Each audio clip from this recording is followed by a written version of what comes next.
قلب، ہماری اردو میں پشتو میں دل زڑ تو کہتے ہیں، لیکن اس کی کوئی وجہ تسمیہ نہیں ہے کہ کیوں کہتے ہیں، اور عربی میں یہ کمال ہے، ویسے کسی چیز کا نام نہیں پڑتا، وجہ ضرور ہوتی ہے۔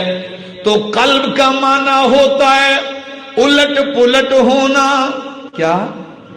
الٹ پلٹ ہونا، اور دل کو بھی قلب اسی لیے کہا کہ یہ بھی ٹھہرتا نہیں، یہ بھی الٹ پلٹ ہوتا رہتا ہے۔ آج کسی سے محبت ہے تو کل اسی سے نفرت ہے، آج کسی کے ساتھ پیار ہے کل اسی کے ساتھ دشمنی ہے، صبح کچھ کہتا ہے دن کو کچھ کہتا ہے رات کو کچھ کہتا ہے، کبھی کیا کہتا ہے کبھی کیا سوچتا ہے، کبھی کس بات کی طرف راغب ہوتا ہے، کبھی نیکی کی طرف تو کبھی برائی کی طرف، یہ ٹھہرتا نہیں ہے، یہ الٹ پلٹ ہوتا رہتا ہے، تو کبھی گمراہی کبھی ہدایت کی طرف جاتا ہے۔ ہری پور والوں سن لو، یہ ٹھہرتا نہیں ہے، اس میں استقامت نہیں، یہ ٹھہراؤ نہیں پاتا، الٹ پلٹ ہوتا ہے۔